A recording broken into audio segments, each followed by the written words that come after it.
Sanhedrin, that he explains the passage. Ki ish posik tes. You must. Oh, he explains that this can refer to both cursing his father and his mother, as well as individually cursing either the father or the mother. So what will he use the extra phraseology only the imo kilel, which seems to be an extra phraseology of father and mother cursing? He already mentioned in the first part of the pasuk. So Rashi explains. Common. The imo kilel, the sefer, and the last phraseology of his father and his mother, that's in the last part of that passage. In chapter, what does he do it? Dorish later, Rabbi Yosef will learn what is necessary for.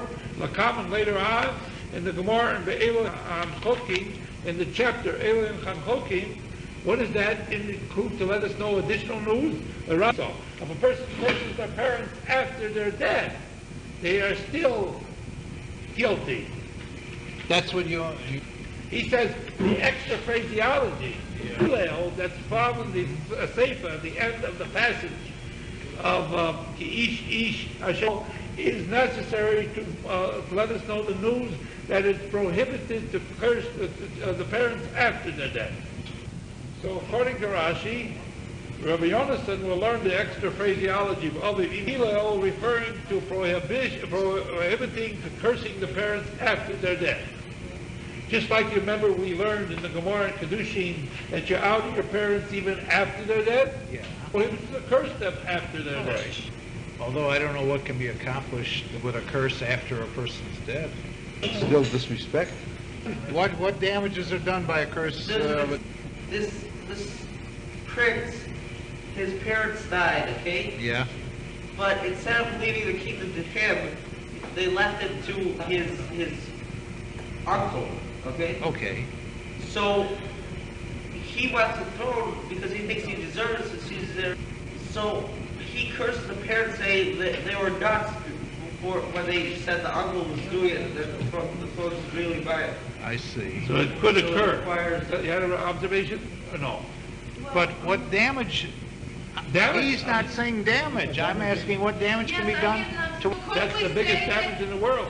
Right. Then couldn't we say if you're going to say tangible damage, are we talking about what kind of damage? Damage a person's reputation. That's what I'm talking about. He could, God forbid, because of that, that it will cause other people to curse him, other people to go and That's while they're living in this world. They curse a person when they curse someone who's alive too. So what? I don't see the difference in cursing someone when they're dead or alive. You still have pretty much the same damage. there is a person worked all his life to build up a good reputation, and yeah, Chai Moshe, okay, fine. Oh, he cannot. That's the link. I see. He can't defend himself. That's right. So therefore, that That's makes bad it. about it. All right, let's go further now. So he says, the Gemara, it says, What line? Where are we? is skilo. He shall certainly be put to death with stoning. Moshe mus skilo. He will certainly be put to death with stoning. He can't find the place. That's right. Here, give it to me. After the Moshe knows. I'm looking down here. The Gemara treats the next portion. It says, he should certainly be put to death with skilo. So the Gemara says, where did you get this news? It's got to be with stoning. Yeah. It says here, he asher you should surely put to death of bull, and no word does it say about skilo here. How do you come around and you mention death penalty? All right, we know he's got to be put to death. Why do you think the most hideous way of dying by skilo, which according to Chazal is the most horrible way of dying, by stoning? The Gemara says. The Gemara asks the question, immediately challenges us. You say they should be stoned to death? The things that's mentioned in Torah. Why do you just chapsu the most hideous way of dying by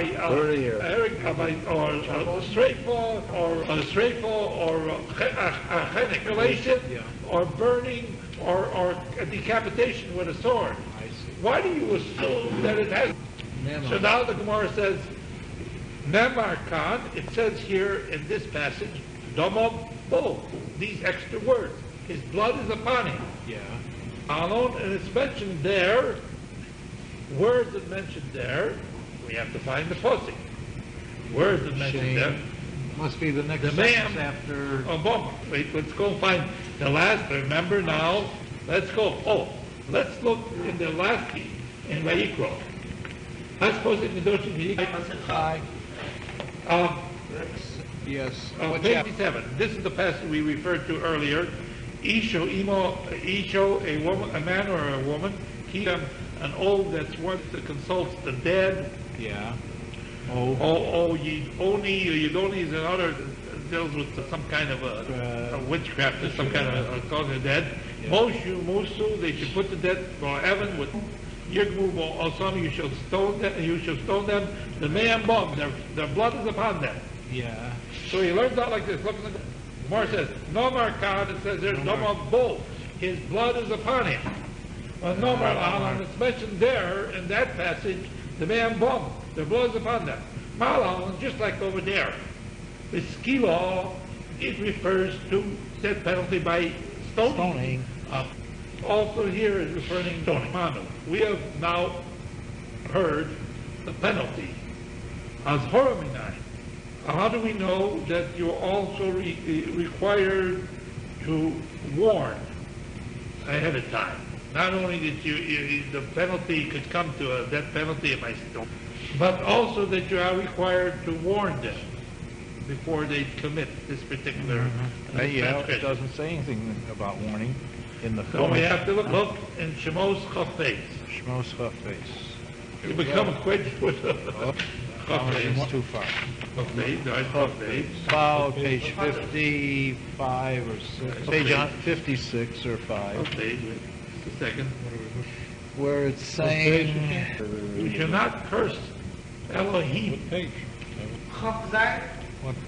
I got, All right. it'd be we'll 50, try. 53. Yeah. Yeah, it's right at the beginning of Rabbi. Page 57. How's that? Yeah. Let me find it. Now see. Over here. We're over here. This way. Elohim lo sakala. Yeah. First we catch the Okay. chapter, then Then we. we- verse 22, chapter 22, verse 27. Now the terminology Elohim can refer to either God or to refer to the rabbinical tribunal, the judge. Elohim Slo Sakaleo, it's a Torah law, you cannot curse the rabbinical tribunal. You shouldn't curse another judge. A ruler among your people, you should not curse. That means the leader. Okay. Now let's go here. So Azhora Minayin, how do we know? Go back to the Gemara.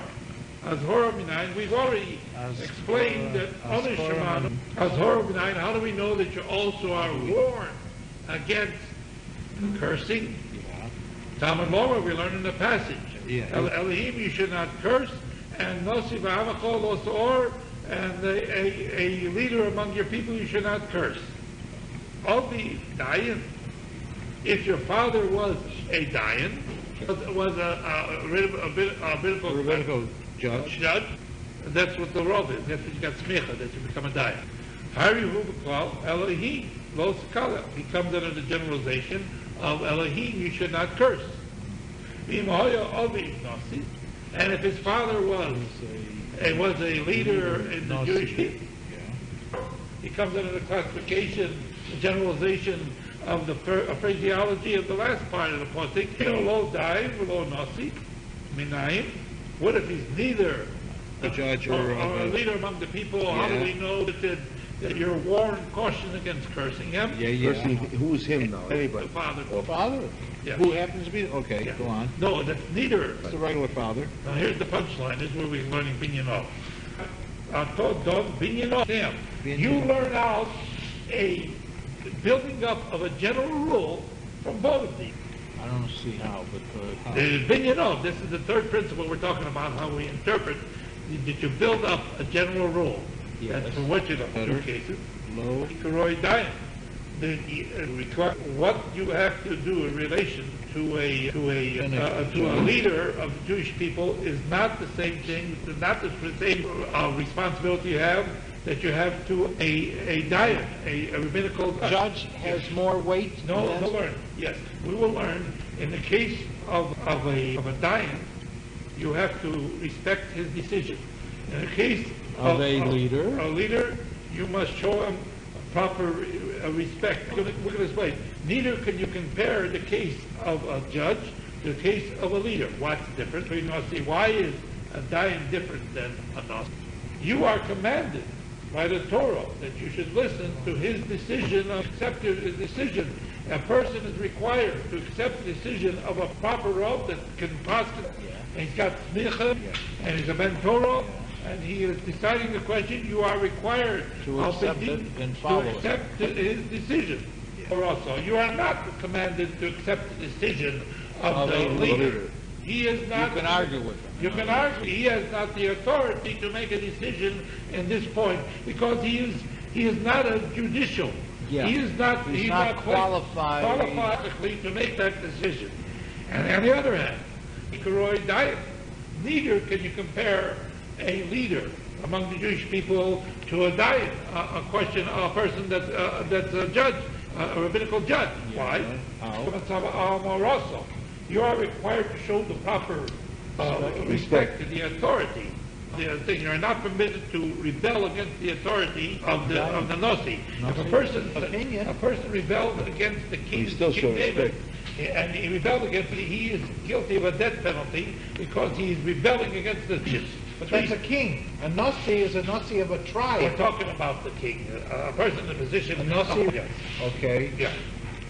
So we say, you can compare the two cases of a leader to a dayan. But also, you are commanded to accept it. So, the Roy dayan. Yeah. So you are not required to accept his authority in other matters. Yeah. He just decides the question of the halacha, but he cannot go and rule over you. Okay. Outside of the thing in which they are comparable, they are among your people. In other words, they are acting in a proper fashion among your people. In other words, they are applying the halacha in a proper way. They are acting as a nasi in a proper way. They are not abusing their power. The thing that's comparable, both of those are comparable. Nasi and Amachol, they are both in your people. That means they are both doing the proper things. The dayan is basking according to the halacha. He's not just one of these guys that have just gone and run roughshod of the halacha. He doesn't care less. He's applying the halacha the way it should be applied.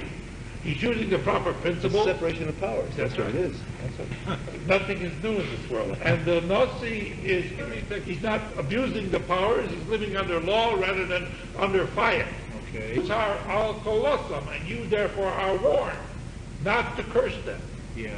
Either one of them, because each one is properly performing his function. Okay. Yeah, the administrative, Sure. the judicial, each one has a different function. And each one should be respected. You can't just go and say, of course, if they abuse their powers, that's something different. We're saying here, if they are in fact properly, Mamacho and your people, In fact, the Nasi doesn't have any power. he has no power to interpret the law. It's not his power. He has the power to enforce the law. But so he wouldn't have a job if it wasn't the... You can't do one without the other. If the dayan makes his decision, it's still no good. What? Sure. The same function there. All right, go further.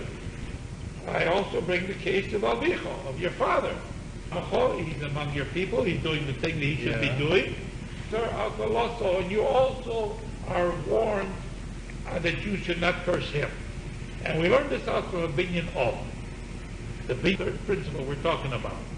We built up a general principle that since it's applicable to this and this, it also is applicable to father. This is the example of it. You understand how you build it up? We could go further, but it's not necessary for our purposes. I just wanted you to give this principle. You have it? All right, we'll hold this point. Okay? All right, last week we discussed the third principle of the 13 principles that Rabbi Shmuel says the Torah is interpreted by.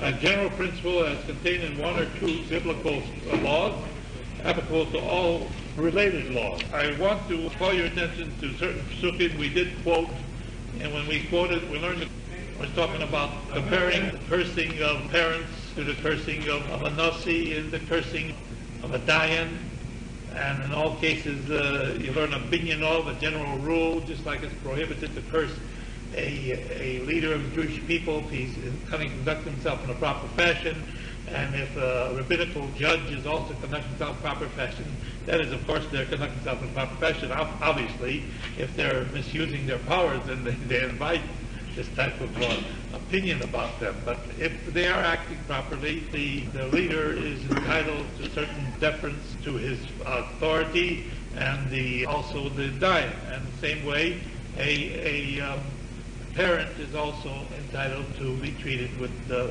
certain respect. And we learn out certain generalizations because of that. Among the psukim we quoted was a posik at the end of Kedoshim. The end of Kedoshim, we quoted a posik there, that page 160 in Vayikra, that's chapter 20, verse 27, Chofzai. And it's this posik we discussed last time we were discussing these at this point. Isho, a man or a woman, 160. So that's the posik in Kedoshim, in Vayikra, the very last passage in Vayikra, page 160, very last passage.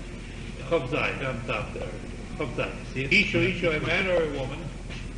She will have oni. If there is among them a person that insults all kinds of dead people or witchcraft, you should stone them. The bambom. Remember this terminology. The bambom is a key phrase to indicate that there's a penalty is with stoning. We learn out from this posuk. Now, if you look in Rashi gives us a few other things that we learn out from this particular passage. It says like this. If you look in the second column, 3 lines from the top. Yevahem O. Right there. Yevahem O, if there be O Gomer, and furthermore. Kan here, Nomar Bahem Miso. Here is talking about capital punishment by death. Malo and above Koras. And earlier, we learned out that a person could be cut off before his time. That means a koras occurs if a person dies before the age of 50. There's a possibility that God cut him off before his time. Of course, if a person has no more years, obviously that's not koras, but it could be koras if the death occurs before the age of 50. It's considered misa b'dei shemayim, death from heaven, if he dies before the age of 60. But then again, it could be that he just doesn't have years. But it could be that penalty. So now this is general rule, and you should remember this. 80 witnesses, straw, and proper warning, eskilo. It could result in a capital punishment case of stoning if a person has, prior to the time he does the action that has a capital punishment case, a penalty attached to it, he is warned. And there are witnesses that he was warned. There are witnesses that the action that he did. He ignored the warning, and he had witnesses at the warning, and he ignored it, and he did it. And there was also witnesses at the actual action. Now, ordinarily, it's very hard to find witnesses that you're warning him ahead of time, don't murder this person, and then he goes and does it in front of witnesses. Usually, such violent types, they try to eliminate the witnesses too. But let's assume that this has occurred, and if he has given all of these things and the proper circumstances, he could be found guilty of death penalty and be stoned to death. What if he does it b'mezid, intentionally, below hastra? What if he does the same action? He murdered a person, but he wasn't warned ahead of time against murdering the person. Rashi tells us, he koras. Then he will not be amenable to human tribunal to be put to death, but God will cut his life down short. He will die before his 50th birthday. In other words, the divine justice is never frustrated, even though many times human justice is frustrated because of lack of proper evidence. That does not mean that the world is without justice. The world is, in fact, very greatly ruled by God. And if there is a failure of human justice, then the divine justice takes over. Now, the Shogasom, what if The same thing occurred. A person was an innocent type, and he was killed by another person, but the person that killed him did not intend to kill him. It was an accident, unintentional killing. We call it in American jurisprudence. We don't no longer classify it as murder. We call it manslaughter. But if he does it unintentionally, the same thing. He takes a human life. But now, of course, the intent was not to take the human life. And the law, you should understand, takes in consideration the person's intent. It's not only the action the person does, but his intent when he did the action. Sometimes the person intends to do something that's perfectly all right. In this particular case, it's not right to take a life. But in this particular case, because he did not intend to take a life, non-amenable, he can't be put to death by stoning because he didn't intend to kill this person. What does he do to go and set it right with God? He has to bring a sin offering. And he used to bring a sin offering and ask God to forgive him. And so, in any other case, you'll find throughout the Torah a case where a person is found to be a possible death penalty case, where it says that also a person can be cut off before his time. This is the scenario. If a person has Eidim or Hasra, he could be found put to death by the human tribunal with skill. If he does it intentionally but he does not have the proper warning, he's cut off by God for his 50th birthday. And if he does it unintentionally, then he has to bring korban chatos. This general rule you should understand. Now, we also have, I'll call your attention to another passage in Shoftim, and that would be the Borim. Shoftim, where it says you should have judges. That would be on page 136 in the Borim, the last Sefer. 126? 136, chapter Yud Zayin in the Borim, and 136. You have 136. I got 136. Oh, wait, no, this is not where I want to call you. Excuse me. It's not there. It's right here. Wait. Somebody wants to come in. They probably locked it, but you hear it. Look who's here. We just started. What happened to Harry? Oh, we gain one, we lose one.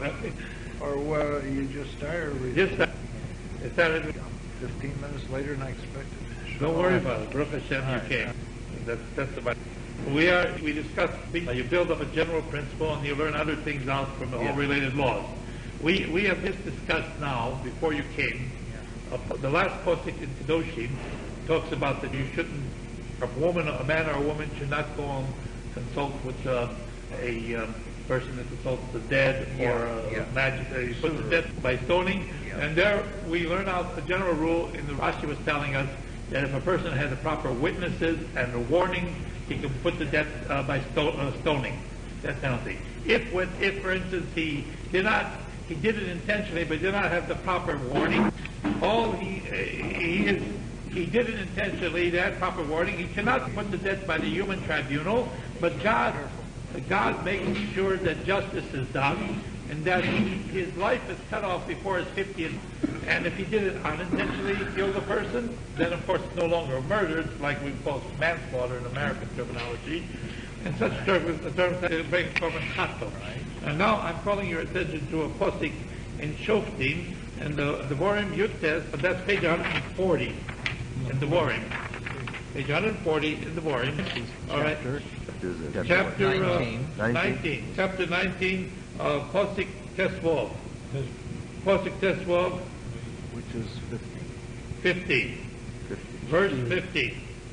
This is the rule I referred to last time we were discussing this subject, that in American jurisprudence, one witness would be sufficient. Of course, that is not, many judges will not accept one witness, but in the non-Jewish world, one witness is sufficient to establish a matter. Whereas, according to Torah law, you have to have two witnesses to establish. Even in slight matters and misdemeanor matters. Even a more. And the misdemeanor matter. Would you still need two witnesses? We have a general rule. No matter. On the testimony of two witnesses thing is this. So I'm reading to you now this posting. We discussed it I never quoted you the posting. So I want you to see the posting. I don't want you to think that I made it up. Here. You made it up.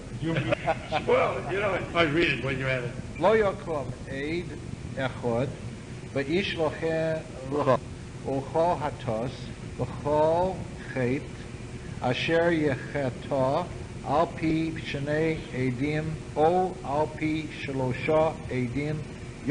All right. One witness shall not stand up against a person for any sin, or for any transgression, or any sin, or any type of a sin that he may sin, on the testimony of two witnesses, or on the testimony of three witnesses, a thing shall be established. What's the necessity to say three witnesses when you've already said two? That's a very good question. Stronger. 2 is strong, 3 is stronger. That's all. No, the truth is, what if it happens that you have, instead of two witnesses coming to testify, 3 show up? What are you going to say? Now, there's a question You here. have to qualify. You got to be a kosher person. You got to be a reliable type. You can't be a person that, in any way, they suspect you of a person playing tricky with the. Yeah. And you're a really solid type of citizen. And you have 3 solid type citizens coming up, and they're all prepared to testify. And they all tell similar stories, bringing out this thing. This is the Gemara talks about this. This is in question. Say, for instance, if you want to contradict the witnesses and say that in fact they are telling a lie, so you bring testimony that will contradict their testimony. Refute their testimony. Now, if you refute the testimony only of 2 of those witnesses, you have not yet refuted the testimony of the entire group. If there happens to be more than 2 is the minimum requirement. But there happens to be more than 2 and you want to refute their testimony, you got to refute it. You didn't testify. You were there at State and Madison Street when you were at the same time over with us in Lincolnwood. He said, but 2 of them. But the third one says I was there too, and you haven't contradicted his statement. In other words, you got to completely, before the second set of witnesses will be determined to be lying witnesses, and they should be punished for what they intended to inflict upon the person by their perjury. You get it? Yeah. So that's why I say... And they get the same punishment that they intended to inflict upon the individual by the That's all. You don't play around here. This is called... They're deserving. Yeah, okay. All right, now, let's look in the Rashi. Test ball. At the halfway down in the first column. Eidachot. Rashi quotes the Gemara. And Rashi says, Zeh bono ov. Remember bono ov? This is a binyan of. We're talking about a binyan of. This is about the third principle we're saying. This is a building up of a general principle. This is a beginning of a building of a principle. Kol aid. Every time it mentions the word witness in the Torah, it means shnayim. It means 2 witnesses, even though it says just 1. And you should learn from Bono from the principle of interpreting the Torah. Every time it says witness, when a witness comes up, witness alone means two. Unless because it's not a good one witness. is not adequate. One is not adequate. So you need 2 just to have solid witness until it is a minimum requirement of 2. Okay. You see? Good. Kol 8. The Torah Shnayim is 2. Elohim K. Unless it specifies that it is a echad, the second word of echad. So-called aid. If it just said aid, you would think it would be 2 witnesses. Yeah. But you adds the word echad, the meaning of 2. Yes. So I just want to show you where again the same principle operates, and it operates in many places. So don't be upset all of a sudden. You say it says 1 8. Yes. Since we have this general rule that you got to have 2. When you call it, when you designate it as with 8, we say it means that the Torah is telling you it really means edus, the minimum requirement for testimony. See, I just wanted to repeat a different case. Any more Rashi? No. Incidentally, I'll call your attention to it a little further down. We're getting Lo Shekosfu Edosom Begeres. You shouldn't. It is not proper to bring testimony that's written down for instance, a person can't show up in the Bezdin, Yeah, can't be there. can't be in the Bezdin, Yeah. just to write out his version of the story Yeah. and send it to the Bezdin is not sufficient. You don't have any time. I want you to know that the Talmud, with same principles, you have the same principles. I want you to know where it comes from. You show for the Bezdin. It's not that you could write their testimony on a letter and send it to the Bezdin. That wouldn't be sufficient. Yeah. Lo shi'amo targum, and neither can you set up, in the time of the Sanhedrin, you couldn't even send up an interpreter between the judge and the witnesses. The judge had to understand the language of the witnesses. Is that Because a lot of times, That's why- unfortunately, interpreters don't interpret this That's correctly. why the judges had to know many languages. They have to learn it. Otherwise, it's just murder. A lot of times, there's a misinterpretation, unintentionally, even mentioned. That's why in our courts today, a lawyer knows if the other side has an interpreter, he brings his own interpreter to make sure that interpreter. The interpreter is not messing it up. Unfortunately, you see, it would be wonderful if the judges knew all the languages and there'd be no problem. So that is the condition of the... On the side, They had to know many languages, but you say 70 languages they had to know? I thought it was like 13 hours. between the witnesses and the judges. The judges, in other words, had to understand exactly what was happening. Very interesting. All right. I had a case recently. Really? Well, what? next week I'll have a case. Okay. I had a case recently where I was representing in regards to an estate, and there was a Genevishting where the stepdaughter was trying to box her out of everything, and she had kept her sister alive, and she had expended on her own expenditures up to about $15,000, whereas the stepdaughter didn't spend a dime. So not only she didn't want to give her any of the money of the estate, she didn't want to read Bursary. I had the responsibility, tried to upstep documents that all through the years the stepdaughter had forced away. And that's very difficult to do, especially after many years have passed by, to go and prove there was some kind of a fraud or anything like that. It's a very difficult case, and under all circumstances it could be very difficult to do it. So I came forth, and I come in his court, and he looks at the case, and he says, "What's that about?" Yeah, a lot of Jewish He's a Jewish guy, and No, he's a he's Polish. Yeah, raised by Jewish people. I found out later he's raised by Jewish people. That floored you. Yeah. I said, Your Honor, it's not a... I just want you to know how I practice law. And later on, when we went in his chambers, he took out a keyboard, he put out a keyboard, there are and make the short story straight. So I got her for $15,000. How I got it, that's another thing. But the fact is, I maneuvered it around. It was actually mamish from nothing. It was All the documents. But that was with his help, of course.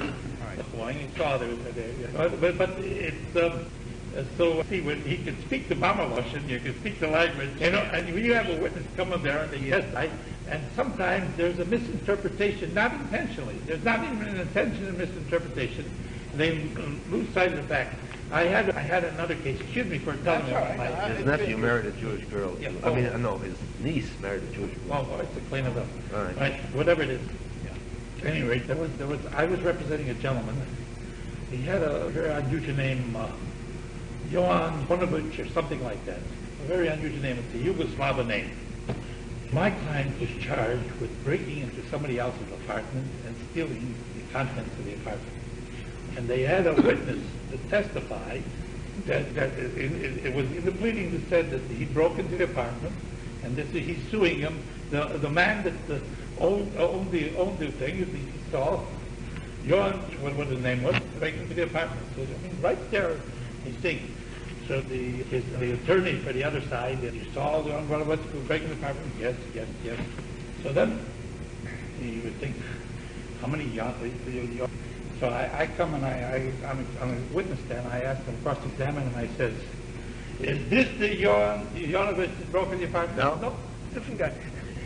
It turns out, you see, if you didn't know that John Smith, how can there possibly be more than one Yonah? You see, so when you, as a matter of fact, Don't jump to conclusions, whatever it is. you don't jump to a conclusion by what it appears on the surface to be thing. All right, okay, but you understand now the concept of Binyanom now, without Yeah, question. I hope so.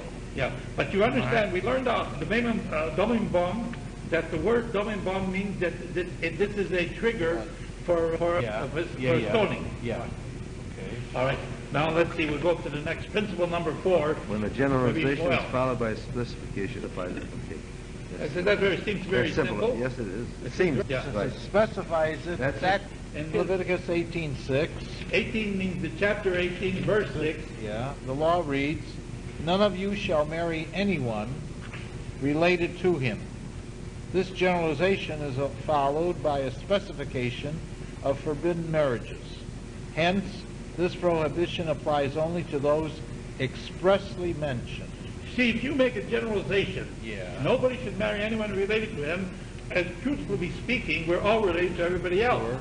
If you go back to Cousins Autumn and whatever, Rishon, both, yeah. all human beings are related to everybody else. That means we're boxed out of marrying anybody.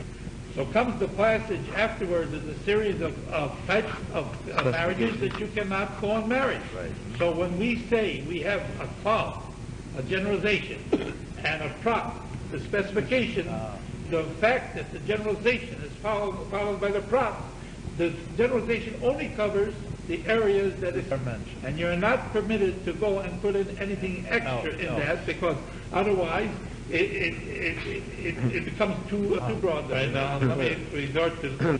So he says like this: if in a biblical passage, a general rule or word is followed by specific terms, applies only to the specific. The reason being that specific words are considered merely an explanatory of the general term. That's the rule number 4. All right, let's go to rule number 5. Let's see if there's anything difficult about understanding that concept. All right? When a Read. specification is followed by a generalization, all that is implied in the generalization applied. Now, this is different. All right, now let's- This is with a generalization. First we start out with a specification. Yeah. And then we have a Give a followed by me- an example I don't in know. Shema. Read All right, it. 5. In Exodus 22, chapter 22, 9, we read, "If a man gives to his neighbor an ass or donkey, or an ox, or a sheep, to keep, Or any animal. or any animal, and it dies," that's already in Bava Metzia handled. Yeah. The general phase, any animal which follows the specification includes in this law all kinds of animals. Showing up. Yeah, I'm showing up, because that much I know it. The verbiage. If you got it, you flopped it. You know, he specifies three different types of Yeah, animals, and all of a sudden it makes a generalization of any food. So that means all kinds. Because once you have opened up the field, it includes everything. So he As says long like as this: it's an animal that's... if in a You're biblical watching. passage a general term follows specific terms, the law applies to the general. That is, to everything in terms mentioned merely by way of exemplification. In other words, these are just examples, but it doesn't mean to exclude any broader thing. So therefore, it broadens it. Now, so what's the difference now between Miklal Laprat and Miprat Laklal? Numbers 4 and number 5. One excludes by specifying after the generation. Oh, And the other limits it. And the other one brought everything in because of the generalization after the specification. Once you start a generalization, and then you limit it, it is limited to the What the limitation. limitation is. Once you start a specific, and then you broaden it, it broadens the widest concept. Yeah. And that's good to understand Yeah. in case you come to anything like that. Tonight, What? by Myra, we say... This is very unusual. Most of the things that we say during the Jewish calendar follow the lunar calendar. This follows the solar calendar. This comes exactly 60 days after the beginning of the autumn equinox. And so, therefore, we find it necessary from time to have just the lunar calendar to adjust to the solar calendar, so we don't get it. In order you don't have different you update them in the wrong season, and the sukkah's got to be in the fall, and if you don't adjust it before you're all messed up. Makes it fair. Right. Unless you go to Australia, and there. Right.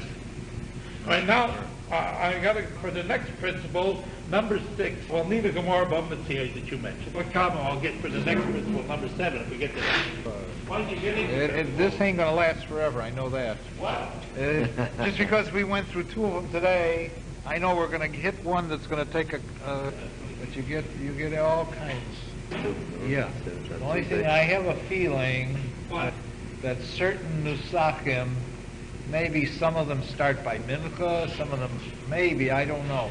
I'm sure by Ma'ariv is no question, but whether the Ari or the start different or the Sfard, that I have to find out.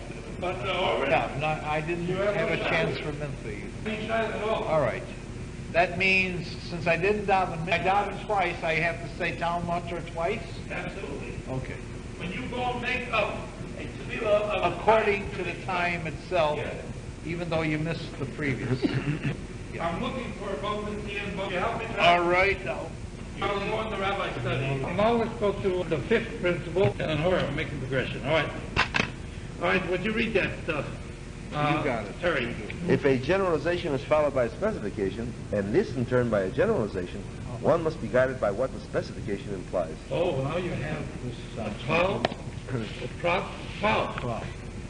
You have a generalization, and in the middle of its specification, And then another generalization. All in one sentence, or it could be One in sentence, 2 or 3 sentences? Could be in following? but it's right in order, one in order. Okay. So now you have, this is a very thing, and now it's getting a little more complicated. Yeah. All right, look in 6. All right, so give the example. Next is this chapter 22, sentence 8. We are told that an embezzler shall pay double to his neighbor for anything embezzled, which That's is a a generalization, for ox or ass or sheep or clothing, which is the specification, or any article lost. Another Generalization.